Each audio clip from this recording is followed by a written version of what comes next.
చూపియటానికి ఏముండయి అంటే చానా ఉన్నాయి. మన దగ్గర లేనియి అంటూ ఏం లేవు.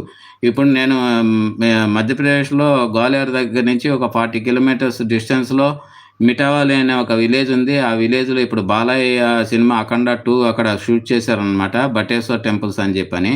అది ఇంతవరకు యూట్యూబ్‌లో ఎవరు ఎక్స్‌ప్లోర్ చేయలేదు. మోటో వ్లాగింగ్‌లో గాని ఎవరు గూడా తెలుగులో. మేము ఎక్స్‌ప్లోర్ చేసాము. ఎందుకంటే ఆ ఏరియా వచ్చేసి యాక్చువల్‌గా అది మైనింగ్ మాఫియా ఏరియా అది. చానా మేమెళ్ళేటప్పుడే సరిగ్గా రోడ్లు లేవు. ఏంటంటే ఆ టైంలో మాఫియా వాళ్ళు అక్కడ కొంతమంది పీపుల్ ఉంటారు గదా! గన్స్ పట్టుకొనున్నారు. మాకు ఎళ్ళేటప్పుడే చానా భయమేసిందనమాట. ఏంటి ఇట్లా గన్స్ పట్టుకొని రోడ్డు మీద ఉన్నారని జెప్పని. ఎందుకంటే ఆ రోడ్‌లో ఎవరు తిరగరు. మేమెళ్ళిన టైంలో అక్కడ అవి విలేజెస్ గదా! ఇంటీరియర్ ప్లేస్ మధ్యప్రదేశ్‌లో యాక్చువల్‌గా. అలాంటి ప్లేస్‌కెళ్ళి ఎక్స్‌ప్లోర్ జేశాము. ఇంతవరకు ఎవరు చేయలేదు. అలా చాలా ఉన్నాయి మనకి తెలియని వి మే ఇది. అది రూయిన్స్ టెంపుల్స్ అనమాట. బటేశ్వర్ టెంపుల్స్ అని